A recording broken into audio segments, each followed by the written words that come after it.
Bihar first Bihari first के vision के साथ चिराग पासवान बिहार विधानसभा चुनाव में एनडीए से अलग होकर अकेले ही मैदान में कूद पड़े थे।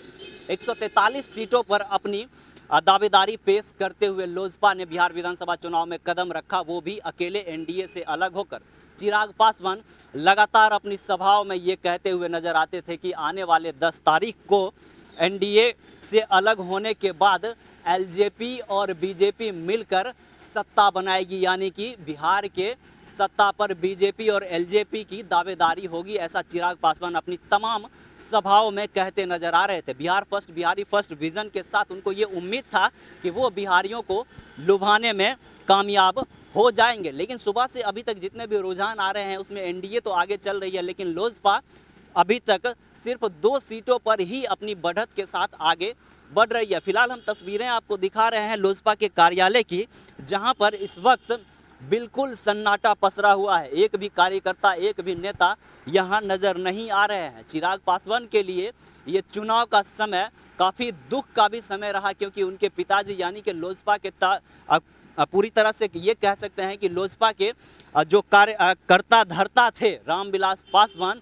वो अब इस दुनिया में नहीं है। उनके श्रद्धांजलि सभा और तमाम तरह के बैनर जो है अभी भी लगे हुए हैं। रामविलास के पासवान के जाने के बाद चिराग पासवान को कितना नुकसान हुआ है, ये इस नतीजे को देखकर भी आकलन इसका लगाया जा सकता है कि अभी तक पूरे बिहार में लोजपा 143 सीटों पर जो अपनी दावेदारी पेश कर रही थी, वो केवल 2 सीटों पर ही अभी तक बढ़त में है। और तमाम तरह के वादे जो चिराग पासवान करते थे बिहार फर्स्ट और बिहारी फर्स्ट को लेकर, वो कहीं ना कहीं विफल होते हुए दिख रहे हैं। तमाम सभाओं में उन्होंने ये कहा था कि नीतीश कुमार को इस बार गद्दी से हटाना है और भाजपा और एलजेपी मिलकर बिहार में सरकार बनाएगी, सत्ता में आएगी। लेकिन सुबह से जो नतीजे आ रहे हैं, जो रुझान सामने आ रहे हैं, उसमें एनडीए तो आगे चल रही है, महागठबंधन दूसरे पायदान पर है। और एलजेपी की अगर बात कर ले तो अभी तक केवल 2 सीटों पर ही उनकी बढ़त सामने आ रही है। तमाम आप देख सकते हैं लोजपा कार्यालय की जो हम तस्वीर आपको दिखा रहे हैं, यहाँ पर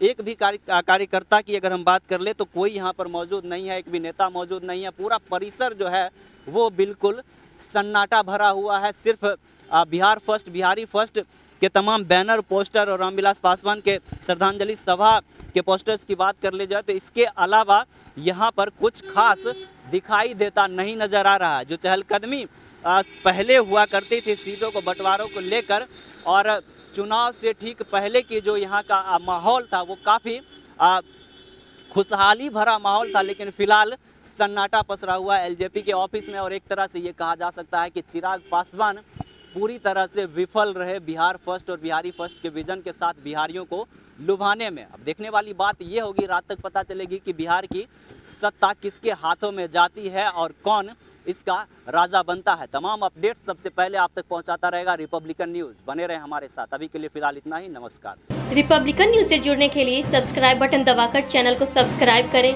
नोटिफिकेशन प्राप्त करने के लिए यहाँ बेल को दबाएं। वीडियो अच्छा लगे तो लाइक करें और दोस्तों के साथ शेयर करना ना भूलें।